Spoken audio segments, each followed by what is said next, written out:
I only give but so much credit to this Ravens team for beating a Cleveland Browns team that quite frankly you were supposed to beat. You were 11.5 point favorite. You were at home.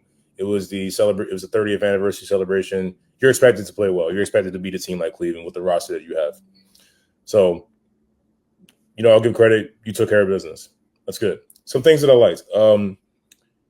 Defensively, totally flipped the switch. It was actually the offense that was very anemic in the first half, but the defense to stay consistent throughout the game. I thought they really held this Browns offense to a minimum damage, and they continued to keep their foot on the gas in the second half. They created a couple of turnovers, and that in turn when helped the offense get going and really increase that lead once the offense did get going. So really like that.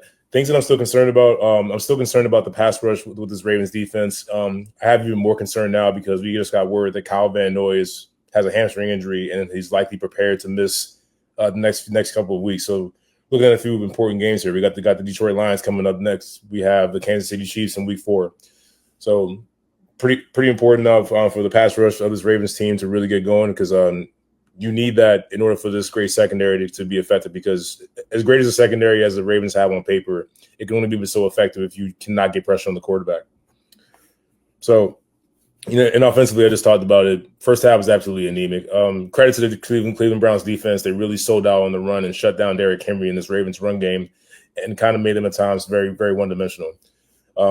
Good things. The wide receiver room really showed face in this game. Zay Flowers had another pretty good game even though he didn't get into the end zone. Tez Walker, 2 catches, 2 touchdowns. Since he started with his career, all he does is score touchdowns. All 3 of his catches have been for 6. And then DeAndre Hopkins. I got to admit, I look like an idiot, from what I said earlier about the Ravens, signing them.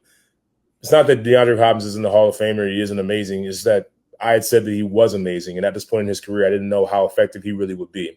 Well, he's proven to be very effective in the first couple of games. Just two incredible catches that I thought both should have been touchdowns.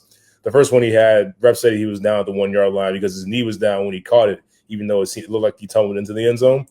I thought he should have had 2, but nonetheless, 2 really good catches from DeAndre Hopkins. He's emerging as a really great wide receiver 3 for this Ravens team.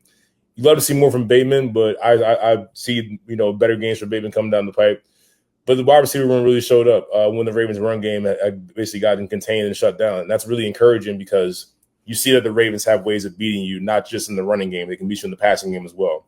Lamar Jackson now went 19 and 29, a really good passer rating. I think it was a perfect passer rating. He now stands alone with the greatest passer rating in NFL history. This is the guy that everyone said was a running back and would never be a good passer in the NFL. Good win from the Ravens. Time to get ready for week 3 with Monday Night Football against the Detroit Lions coming into town.